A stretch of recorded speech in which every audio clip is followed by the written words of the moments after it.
Hello guys, welcome back. आज का subject है कंपनीज एक्ट 2013 यानी कि कंपनी लॉ। तो आज हम इसका इंट्रोडक्शन डिस्कस करते हैं। इंट्रोडक्शन इसका बताएंगे कि कंपनी होती क्या है। ठीक है, मतलब कंपनी का मतलब पहले क्या होता था, अभी क्या है। ठीक है, इन दोनों कंटेक्स्ट को हम समझेंगे। तो कंपनी जो वर्ड है वो दो वर्डों से मिलकर बना है। कंपनी वर्ड जो है वो दो वर्डों से मिलकर बना है, दो शब्दों से मिलकर बना है। एक कॉम है और एक पेनिस। ठीक है, एक पनीस। तो देखिए, कॉम का मतलब होता है विद और टुगेदर, और पेनिस का मतलब ब्रेड। ब्रेड मतलब रोटी। इसका कंटेक्स्ट सीधा सीधा कंटेक्स्ट जाता है पहले के ज़माने में, जब पहले के कुछ व्यापारी हुआ करते थे। ठीक है, उनका ग्रुप ऑफ एसोसिएशन होता था। ठीक है, कई सारे लोग इकट्ठा एक टेबल पर बैठ करके जब खाने के लिए बैठते थे तो वहाँ पे वो डिस्कशन करते थे कि अपने काम से रिलेटेड चीज़ों को डिस्कस करते थे। ठीक है, कि क्या चीज़ें होनी चाहिए, क्या नहीं होनी चाहिए, वो उनका टॉपिक ही यही था। तो इस चीज़ को तब के ज़माने में हम इसको कंपनी बोलते थे। कंपनी का मतलब होता है किसी का साथ होना और साथ में होकर के किसी चीज़ को डिस्कस करना। ठीक है, तो बेसिक मतलब यही है कॉम्पनीज। ठीक है, विद और टुगेदर प्लस ब्रेड, यानी कि हम साथ में जब बैठ करके रोटियां खा रहे हैं, ठीक है, और अपने बिजनेस को डिस्कस कर रहे हैं, तो वो कंपनी कही जाती थी। ठीक है, और उसी तरह से एक वर्ड आता है कॉरपोरेशन। कॉरपोरेशन किसको कहते हैं? तो कॉरपोरेशन जो वर्ड है, लैटिन वर्ड कॉर्पस, उससे निकला है। ठीक है, तो जिसका मतलब होता है बॉडी। बॉडी का मतलब होता है कि ये हमारा फिजिकल बॉडी नहीं, बॉडी का मतलब होता है एक समूह। ठीक है, एक ग्रुप। ओके, तो ये इतना तो हम समझ गए हैं। ठीक है, कि कंपनी की मीनिंग क्या है, बेसिक मीनिंग क्या है, बेसिक अंडरस्टैंडिंग क्या है इसकी, ये हम समझ गए हैं। अभी हमको दूसरा चीज़ जब समझना है तो हम कंपनीज एक्ट 2013 को पढ़ेंगे, क्योंकि हमारा कंपनीज एक्ट 2013 जो डिफ़ाइन करता है कंपनी को, वो इस कंटेक्स्ट में डिफ़ाइन करता है कि कंपनी का मतलब होता है कंपनी, कोई भी कंपनी होगी जो इनकॉर्पोरेटेड होगी, यानी बनी होगी इस एक्ट में या इससे पहले के किसी भी कंपनीज एक्ट में। ठीक है, हम उनको कंपनी कहेंगे। अब ये बिल्कुल सीधा सीधा उसने लिख दिया कि कोई भी कंपनी होगी, ठीक है, वो बनी होगी या तो इस एक्ट में यानी कि कंपनीज एक्ट 2013 में, ठीक है, दिस एक्ट 2013 में, या फिर इससे पहले के किसी भी एक्ट में, या फिर इससे पहले के किसी भी एक्ट में बनी होगी, हम उसको कंपनी कहेंगे। ठीक है, इतनी सी बात जो है समझने वाली है। उसके बाद पहले के एक्ट कौन कौन से हुआ करते थे? पहले के, इससे पहले हमारा इंडियन कंपनीज एक्ट 1866, 1866, फिर उसके बाद 1882, 1913, 1942, 1956, और फिर हमारा आया 2013 का। ठीक है, ये हमारे कंपनीज एक्ट के पहले के, जो अभी चल रहा है, रिसेंटली जो चल रहा है 2013, इससे पहले के एक्ट हुआ करते थे। अभी अब अगर ये सवाल देखा जाए कि इसमें ये बात क्यों लिखी गई कि जो इस एक्ट में रजिस्टर्ड है या फिर प्रीवियस एक्ट में, किसी पहले के एक्ट में, तो ये चीज़ क्यों लिखी गई? तो ये चीज़ लिखने का उनका सीधा सीधा मतलब है कि जैसे कि रिलायंस इंडस्ट्री है, ठीक है, रिलायंस इंडस्ट्री है, ये 2013 में तो इनकॉर्पोरेटेड हुई नहीं, क्योंकि ये बहुत पुरानी कंपनी है, बहुत पहले से चली आ रही है। अब बहुत पहले से ही तो मतलब किसी न किसी कंपनी एक्ट में तो रजिस्टर्ड होगी ना। तो वो कंपनीज 1950 एक्ट में, 1956 में, 1956 वाले एक्ट में रजिस्टर्ड हुई हैं, तो हम उसको कहेंगे कंपनी। सीधा सीधा मतलब हमारा ये, हमारा कंपनीज एक्ट 2013 जो डिफाइन करता है कंपनी को 220 में, ठीक है, जिसका सेक्शन है 2 क्लॉज 20। ठीक है, कंपनीज, कोई भी कंपनी होगी जो इनकॉर्पोरेटेड होगी यानी बनी होगी, रजिस्टर्ड होगी, कहीं पे रजिस्टर, आरओसी के पास रजिस्टर कराया गया होगा। आरओसी का मतलब होता है रजिस्ट्रार ऑफ कंपनीज। ठीक है, रजिस्ट्रार वो होता है, ऐसा बंदा होता है जो कंपनीज की लिस्टिंग करता है, कंपनी को लिस्ट करता है और उसका डेटा अपने पास कलेक्ट करके रखता है। और अगर कंपनी बन रही है तभी उसके पास जाना पड़ेगा, और अगर ख़त्म करनी है तभी उसके पास ही जाना पड़ेगा। ठीक है, ये हमारा बेसिक इंट्रोडक्शन था जो लगभग सभी को पता होगा। ठीक है, अभी इससे आगे बढ़ने की ज़रूरत है, हम इससे आगे बढ़ेंगे अभी। तो अभी हम लोगों ने देखा उसका बेसिक स्ट्रक्चर, बेसिक मीनिंग और उसकी डेफिनेशन। ठीक है, अभी हम देखेंगे कंपनी में कौन कौन इन्वॉल्व होता है, कौन कौन होता है कंपनी में, किसको मिला करके एक कंपनी बनती है। कंपनी में सबसे पहले होते हैं शेयर होल्डर, ठीक है। शेयर होल्डर होते हैं जो कि उस कंपनी के शेयर खरीदते हैं, और कंपनी को जब भी कैपिटल की ज़रूरत होती है, पैसे की ज़रूरत होती है, कंपनी शेयर इशू कर देती है। और जब शेयर इशू करती है तो कुछ लोग होते हैं जो खरीदते हैं और कंपनी को पैसे देते हैं, ठीक है। तो बदले में कंपनी उनको क्या देती है, बदले में उनको कंपनी डिविडेंड देती है। डिविडेंड होता है जो उसकी प्रॉफिट में से एक हिस्सा, प्रॉफिट में से हिस्सा देती है। जितना उनका शेयर होता है उतना हिस्सा उनको देती है प्रॉफिट में से, ठीक है। दूसरे होते हैं डिबेंचर होल्डर। डिबेंचर होल्डर वो होते हैं जब कंपनी की ज़रूरत होती है पैसे, ज़्यादा पैसों की, ठीक है। शेयर से तो जितने पैसे आए अभी उनको और भी ज़्यादा पैसे चाहिए होंगे, तो कंपनी एक ऋणपत्र इशू करती है। ऋणपत्र होता है जिसपे कंपनी बाहरी लोगों से पैसे लेती है और उनको एक सर्टिफिकेट इशू करती है जिसका नाम होता है डिबेंचर, यानी कि ऋणपत्र। वो ऋणपत्र इशू करती है और उनको पैसे देती है बदले में। कौन सा पैसे, किसके रूप में, ब्याज, जिसको बोलते हैं इंटरेस्ट, ठीक है। उनको इंटरेस्ट देती है उनके पैसों पे, ठीक है। जितने टाइम के लिए लेती है उतने टाइम के लिए उनको इंटरेस्ट पे करती रहती है टाइम पे। बाकी तीसरे उसके कंपोनेंट होते हैं, ये इसेंशियल कंपोनेंट है, ठीक है, महत्वपूर्ण उसके अंग हैं, ठीक है। इनके बिना कंपनी रन नहीं होती, कोई भी कंपनी छोटी हो या बड़ी हो, इनके बिना रन नहीं होती है। तीसरे आते हैं एम्प्लॉय, जो उस कंपनी को चलाने में अपना सहयोग देते हैं, ठीक है, अपना काम करते हैं और बदले में क्या लेते हैं कंपनी से, कंपनी इनको क्या देती है बदले में, कंपनी से बदले में ये सैलरी लेते हैं, ठीक है। सैलरी तो आप सभी जानते हैं क्या होती है। बाकी उसके बाद जो आता है सबसे इम्पॉर्टेंट पार्ट कंपनी का, सबसे महत्वपूर्ण भाग, सबसे महत्वपूर्ण अंग कह सकते हैं। कंपनी एक शरीर है, ठीक है, एक शरीर है, और उस शरीर का सबसे इम्पॉर्टेंट भाग ये होता है, ठीक है, डायरेक्टर, जो उस कंपनी के सारे मामलों को देखता है, ठीक है, सारे मामलों को देखता है। कंपनी में मीटिंग करवाता है, कंपनी की सारी बैठक को देखता है, और उसके बाद जो भी उसमें डिसीजंस होते हैं वो मेन डिसीजंस ये लोग लेते हैं, ठीक है। तो इनमें दो तरह के डायरेक्टर होते हैं। एक होते हैं whole time director, WTD, whole time director, जो फुली हमेशा 24 घंटे, मतलब जब भी कंपनी में वर्क होता है वो अपना 10 से 6 अपना जितना भी टाइम कंपनी का उनका वर्क टाइम डिसाइड हुआ हो, काम का उनका जो समय निर्धारित है उसमें वो काम करते रहते हैं। वो एग्जीक्यूटिव डायरेक्टर कहलाते हैं। एग्जीक्यूटिव मतलब जो कंपनी के काम में हमेशा जुड़े हैं, हमेशा लगातार कंपनी के डिसीजन जितने भी लिए जा रहे हैं उन सब में वो अपना पार्टिसिपेट किए जा रहे हैं।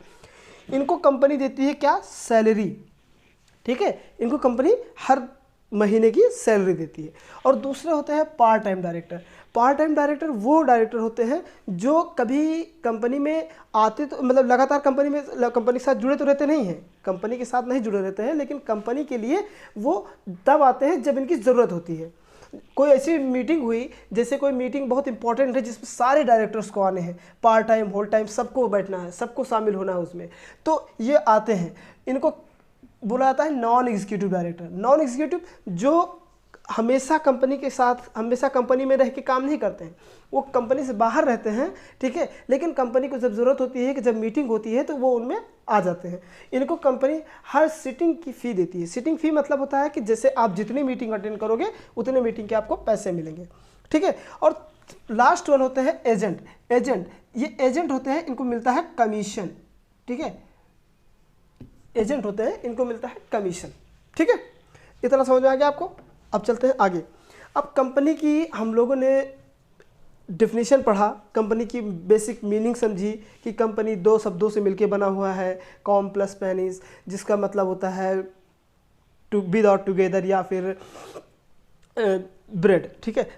जब वो पहले के लोग जब साथ में बैठ करके टेबल पे अपना लंच करते थे, डिनर करते थे, तो वो उस पर बैठ करके अपने बिजनेस के बारे में बातें करते थे, ठीक है, तो वो कंपनी कही जाती थी। लेकिन अकॉर्डिंग टू जस्टिस सालमन, ये न्यूजीलैंड के चीफ जस्टिस हुआ करते थे एक टाइम पे, ठीक है। तो इन्होंने क्या कहा, उन्होंने कहा कोई भी कंपनी, ठीक है, उन्होंने कहा company is an artificial person. उन्होंने कहा कंपनी, कोई भी कंपनी एक आर्टिफिशियल पर्सन होती है, ठीक है। आर्टिफिशियल पर्सन जो रियल में नहीं है, वास्तव में नहीं है, लेकिन वो पर्सन है, व्यक्ति है वो, ठीक है, आर्टिफिशियल है। दूसरा कहता है, इसमें कहते हैं कि उसके पास सेपरेट लीगल एंटिटी होती है, उसकी अपनी अलग पहचान होती है, ठीक है, अलग पहचान होती है। और इसका जो है मेंबर्स से लेना देना कुछ नहीं होता, और इसका परपेचुअल सक्सेशन होता है। परपेचुअल सक्सेशन का मतलब ये लगातार चलती रहती है। मेंबर्स उसके जो होते हैं, जो उसके मेंबर्स हैं वो आते रहते हैं जाते रहते हैं, उनसे कोई लेना देना नहीं। डायरेक्टर कंपनी में, किसी भी कंपनी के लिए, बेसिक कंपनी के लिए, देखिए अगर प्राइवेट कंपनी है तो उसके लिए मिनिमम 2 डायरेक्टर चाहिए, ठीक है, मिनिमम 2 डायरेक्टर। और अगर पब्लिक कंपनी है तो उसके लिए आपको मिनिमम 7 डायरेक्टर चाहिए, ठीक है। वैसे फॉर्म करने के लिए भी मिनिमम 2 मेंबर एंड डायरेक्टर, ठीक है, 2 मेंबर एंड डायरेक्टर, और इसमें 7 मेंबर एंड डायरेक्टर, ठीक है, 7 मेंबर और डायरेक्टर ये चाहिए होते हैं। अगर मान लीजिए कि कहीं अगर कंपनी के सारे 7 डायरेक्टर, मान लीजिए कोई पब्लिक कंपनी है, उसके 7 डायरेक्टर और मेंबर बैठ करके कार में कहीं जा रहे हैं किसी मीटिंग को अटेंड करने, अचानक से ब्लास्ट हो गया, सारे के सारे वहीं मर गए, ठीक है। तो इसका मतलब ये नहीं है कि सारे डायरेक्टर मर गए, सारे मेंबर्स मर गए तो कंपनी ख़त्म, नहीं, कंपनी चलती रहेगी, दूसरे नए डायरेक्टर आएंगे, नए मेंबर आएंगे, ठीक है, लेकिन कंपनी का परपेचुअल सक्सेशन बना रहेगा, कंपनी लगातार अस्तित्व में रहेगी, ठीक है। उसके बाद कॉमन सील, कहते हैं इसकी अपनी एक कॉमन सील होगी। कॉमन सील मतलब इसकी अपनी एक मुहर होगी, इसकी अपनी एक मुहर जो कंपनी की पहचान होती है। कोई भी मुहर, मान लीजिए कि कोई भी कंपनी, रिलायंस की कंपनी है, ठीक है, अब वो कोई, आप मान लीजिए कोई डिबेंचर इशू कर रही है, आपसे लोन ले रही है, ठीक है, आपके पास 100 करोड़ रुपए है, 100 करोड़ आपसे ले रही है, बदले में उसने क्या किया, आपको एक पत्र इशू किया और उस पत्र पे अपनी एक मुहर लगा दी, ठीक है। उस मुहर पे रिलायंस कंपनी का नाम होगा और जो डायरेक्टर लगाएगा उसकी सिग्नेचर वगैरह होगी। तो ये सारी चीज़ें आप देखिए, ठीक है। अगला है ट्रांसफरेबिलिटी ऑफ शेयर, मतलब ये कहते हैं, इनका सॉल्मन का कहना है कि कंपनी वही होगी जिसके पास शेयर ट्रांसफ़र करने की पावर होगी। शेयर ट्रांसफ़र करने की पावर, जैसे कि अब शेयर होल्डर है, ठीक है, ये शेयर होल्डर चाहे तो, ठीक है, चाहे तो कंपनी से जब चाहे तब शेयर खरीद सकता है। अब कंपनी क्या इसको मना कर सकती है कि नहीं हम तुमको शेयर नहीं बेचेंगे? नहीं, कंपनी अपना शेयर इजीली ट्रांसफ़र कर सकती है, ठीक है। उसके बाद लास्ट में सॉल्मन का कहना है कि जो कंपनी होगी, कोई भी कंपनी होगी, ठीक है, वो उसके कंपनी के नाम से आप कंपनी पे केस भी कर सकते हैं, और कंपनी खुद केस कर सकती है आपके नाम पर, मतलब किसी के नाम पर भी केस किया जा सकता है कंपनी के द्वारा, और किसी के द्वारा भी कंपनी पर केस किया जा सकता है, ठीक है। ये इसका बेसिक फंडामेंटल था जो समझना जरूरी था, ये बिल्कुल उसका आधारभूत है, ठीक है, समझना, आधार है। जैसे कि आप कोई घर बना रहे हैं तो उस घर के लिए जो उसकी नींव की ज़रूरत होती है, जो बेसिक स्ट्रक्चर की ज़रूरत होती है, ये वही है। ये समझना बहुत इंपॉर्टेंट है, हर एक लॉ स्टूडेंट के लिए ये जानना बहुत ज़रूरी है। जैसा कि हम लोग अभी देखो पूरा मतलब उसका कंपोनेंट पढ़ चुके हैं, उसके ज़रूरी भाग को पढ़ चुके हैं, तो अब आते हैं हम उसके अगले सेगमेंट पे, ठीक है। अगला सेगमेंट हमारा है डेफिनेशन क्लॉज, ठीक है, जिसमें हम डेफिनेशन, कुछ इंपॉर्टेंट डेफिनेशंस को डिस्कस करेंगे, ठीक है। पहला हमारा आता है जो सेक्शन 2 सबसेक्शन 1 में डिफाइन है, एवरेज प्रॉस्पेक्टस। एवरेज प्रॉस्पेक्टस किसको कहेंगे? एवरेज प्रॉस्पेक्टस को जानने से पहले हमको ये जानना होगा कि प्रॉस्पेक्टस किसको कहते हैं। प्रॉस्पेक्टस किसी भी कंपनी, किसी भी इंस्टीट्यूशन, किसी भी फर्म या किसी भी संस्था का, ठीक है, या कॉलेज का, किसी का भी वो एक स्पेशल ब्राउचर होता है, ठीक है, एक स्पेशल बुक होती है जिसमें कंपनी के बारे में या फिर उस कॉलेज के बारे में या उस संस्था के बारे में सारी जानकारी दी हुई होती है। जैसे कि किसी कॉलेज का ले लीजिए, जब कॉलेज में एडमिशन कराने जाते हैं तो उसके साथ एक बुक मिलती है, बुकलेट मिलती है, ठीक है।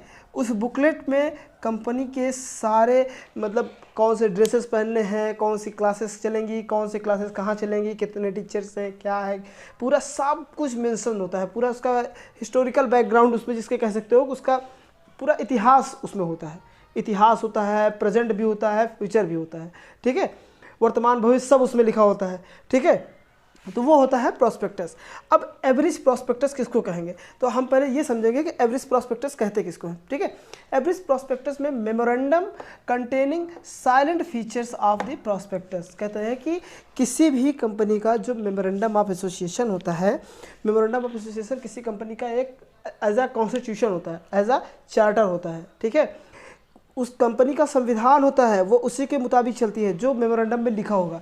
तो वही कह रहा है कि मेमोरेंडम में जो बातें लिखी गई हैं उसी के इम्पॉर्टेंट फीचर्स को, उसी के ज़रूरी मतलब आवश्यक विशेषताओं को उस दस्तावेज में, उस प्रॉस्पेक्टस में, उस बुकलेट में लिखना, वही है एब्रिज प्रॉस्पेक्टस। ठीक है, यानी कि अपने कंपनी के बारे में, अपने कॉलेज के बारे में या किसी भी संस्था के बारे में इंफॉर्मेशन प्रोवाइड करना टू द आउटसाइडर। ठीक है, बाहरी लोगों को जानकारी देना कि मेरी कंपनी में या मेरे कॉलेज में क्या क्या फैसिलिटीज़ हैं या हम किन चीज़ों में डीलिंग करते हैं। ठीक है, वो सारी चीज़ें इसमें लिखना, वही एब्रिज प्रॉस्पेक्टस होता है। ठीक है, अगला देखते हैं हम। अगला हमारा अल्टर और अल्टरेशन, जो सेक्शन 2 क्लॉज 3 में लिखा हुआ है।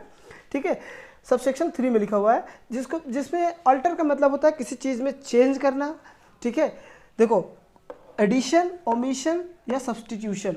एडिशन का मतलब उसमें कुछ नया जोड़ना, जो बातें लिखी गई हैं उन बातों में कुछ एक्स्ट्रा जोड़ देना आगे से, या ओमिशन या उनमें से कुछ चीज़ों को हटा देना, गायब कर देना, या फिर सब्सटीट्यूशन, या फिर कोई एक वर्ड लिखा है उस वर्ड के बदले में कोई दूसरा वर्ड यूज़ कर देना। ठीक है, वो अल्ट्रेशन होता है। तीसरा है हमारा जो सेक्शन 2 सब सेक्शन 4 में डिफाइन है, अपीलेट ट्रिब्यूनल। ठीक है, अपीलेट ट्रिब्यूनल। ट्रिब्यूनल मतलब आप लोगों ने सुना होगा, ट्रिब्यूनल का मतलब होता है एक तरह से कोर्ट होती है। ठीक है, जो सिर्फ और सिर्फ डील करती है कंपनीज को, यानी कि देखो NCLAT, ठीक है, ये सेक्शन 410 में डिफाइन है कंपनीज एक्ट 2013 में। ठीक है, जिसका मतलब national company law appellate tribunal. ठीक है, national company law appellate tribunal. ठीक है, ये चीज़ें, ये कंपनी का एक ट्रिब्यूनल होता है जहाँ पे कंपनी के सारे मुकदमे यहीं पे होते हैं। ठीक है, यहीं पे सुनवाई होती है उनकी। ठीक है, और सेक्शन 2 सब सेक्शन 5 हमारा जो बात करता है आर्टिकल्स के बारे में। आर्टिकल्स होते क्या हैं? आर्टिकल्स ऑफ एसोसिएशन सुना होगा। आर्टिकल्स ऑफ एसोसिएशन कंपनीज के 2 इंपॉर्टेंट दस्तावेज होते हैं, एक होता है एक MOA और दूसरा होता है AOA, यानी कि मेमोरेंडम ऑफ एसोसिएशन और article of association. Memorandum of association तो वो है जिसके अकॉर्डिंग कंपनी काम करती है, जो मेमोरेंडम ऑफ एसोसिएशन में लिखा है उसके बाहर जाकर के वो काम नहीं कर सकती है। लेकिन आर्टिकल ऑफ एसोसिएशन एक ऐसा दस्तावेज होता है, एक ऐसा डॉक्यूमेंट होता है जो कंपनी के अंदर के इंटरनल मैनेजमेंट को कैसे डील करना है, कैसे काम करेगी, सारा वर्क उसको डिवाइड करना, किसको कौन सा काम करना है। ठीक है, किसको कितने घंटे काम करने हैं, या किन चीज़ों का प्रोडक्शन अभी होना है, किन चीज़ों का प्रोडक्शन कल होना है या फिर बाद में होना, फ्यूचर में होना है, उन सारी चीज़ों का रिकॉर्ड, उन सारी चीज़ों की बात ये करता है आर्टिकल ऑफ एसोसिएशन। ये कंपनी के इंटरनल मैनेजमेंट को डील करता है। ठीक है, फिर उसके बाद हमारा आता है सेक्शन 2(6) सब सेक्शन 6। ये बहुत ही इंपॉर्टेंट है, हमें ये जानना चाहिए कि एसोसिएट कंपनी कहेंगे किसको, एसोसिएट कंपनी होती कौन सी है, हम किन कंपनी को, देखो कंपनी तो हमने सुना है, कंपनी एसोसिएट कंपनी कौन सी है। ठीक है, अभी जब हम आगे फॉर्मेशन ऑफ कंपनी पढ़ेंगे तो उनमें हमें बताया जाएगा कौन कौन सी कंपनियां कितने प्रकार की होती हैं, कौन कौन सी कंपनी होती हैं। ठीक है, और किस कंपनी का नेचर कैसा होता है, ये सारी चीज़ें आगे हमको इनकॉर्पोरेशन ऑफ कंपनी जब पढ़ेंगे, कंपनी का गठन कैसे होता है, निर्माण कैसे होता है, कैसे कंपनी को बनाया जाता है, जब वो पढ़ेंगे, वो चैप्टर पढ़ेंगे तो उसमें हम डील करेंगे। ये तो भी हमारा इंट्रोडक्शन क्लास चल रहा है जिसमें कि डेफिनेशन क्लॉज का हम थोड़ा सा सेगमेंट ही डील कर रहे हैं। ठीक है, तो कहते हैं कि कोई भी कंपनी, ठीक है, कोई भी कंपनी एसोसिएट कंपनी तब मानी जाएगी, ठीक है, जब एक कंपनी का दूसरे कंपनी पर सिग्निफिकेंट इन्फ्लुएंस होगा। ठीक है, यानी कि उसका प्रभाव होगा, इतना प्रभाव होगा कि वो कंपनी के हर मामले में अपना पार्टिसिपेट कर सके। ठीक है, मान लीजिए ये यहाँ पे रिलायंस कंपनी है, ठीक है, और साथ में टाटा है। ठीक है, अब इन रिलायंस और टाटा दोनों कब कब एसोसिएट कंपनी कहलाएंगी? ठीक है, मान लीजिए टाटा के कंपनी पर रिलायंस को इतना पावर दे दिया गया है कि आप टाटा के मैनेजमेंट में जाकर के पार्टिसिपेट कर सकते हो, टाटा की बोर्ड मीटिंग्स में आप पार्टिसिपेट कर सकते हो, कोई डिसीजन लिया जा रहा है तो उसमें अपना आप अपनी बात रख सकते हो। ठीक है, किसी चीज़ को बदलना है तो आप बदलने के लिए कह सकते हो। ठीक है, जोड़ना है जोड़ने के लिए कह सकते हो। मतलब सिग्निफिकेंट इन्फ्लुएंस का मतलब, बेसिक मतलब ये होता है कि किसी भी कंपनी के ऊपर, कंपनी के फुली पावर पर, फुली वोटिंग पावर पर, मान लीजिए किसी कंपनी का वोटिंग पावर 100% है, ठीक है, 100% है, तो इसका आपको कम से कम एटलीस्ट 20% होल्ड करना होगा, ठीक है। मान लीजिए कंपनी के टाटा कंपनी है, टाटा कंपनी के 100% वोटिंग पावर में से 20% वोटिंग पावर इनके पास है, रिलायंस के पास है, तो रिलायंस का इस पर सिग्निफिकेंट इन्फ्लुएंस हो गया ना, प्रभाव हो गया ना उस पर इतना। उसके बाद कहते हैं कि वो सब्सिडरी कंपनी नहीं होगी, यानी कि वो, देखो टाटा जो है रिलायंस की अधीनस्थ कंपनी नहीं है, रिलायंस के नीचे काम नहीं कर रही है, ठीक है।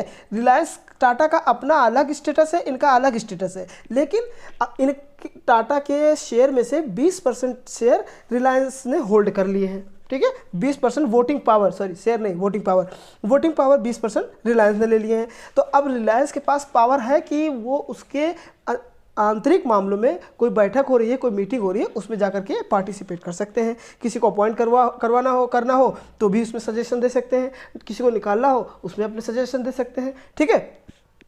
अब कहा गया है कि company having influence includes a joint venture, ठीक है। अब जॉइंट वेंचर किसको कहेंगे? जॉइंट वेंचर उसको कहते हैं जब इनका और इनका दोनों का जॉइंटली एक साथ बैठ करके क्या हुआ हो, एग्रीमेंट हुआ हो कि किसी भी मामले पर, किसी भी अरेंजमेंट पे, किसी भी कंपनी के कंट्रोलिंग पावर पे ये दोनों साथ में काम करेंगे, वही होता है जॉइंट वेंचर, ठीक है। इतना बातें जितनी बताई हमने, इतनी आपको बात समझ में आ गई है तो फिर ठीक है, आज के लिए इतना ही, धन्यवाद।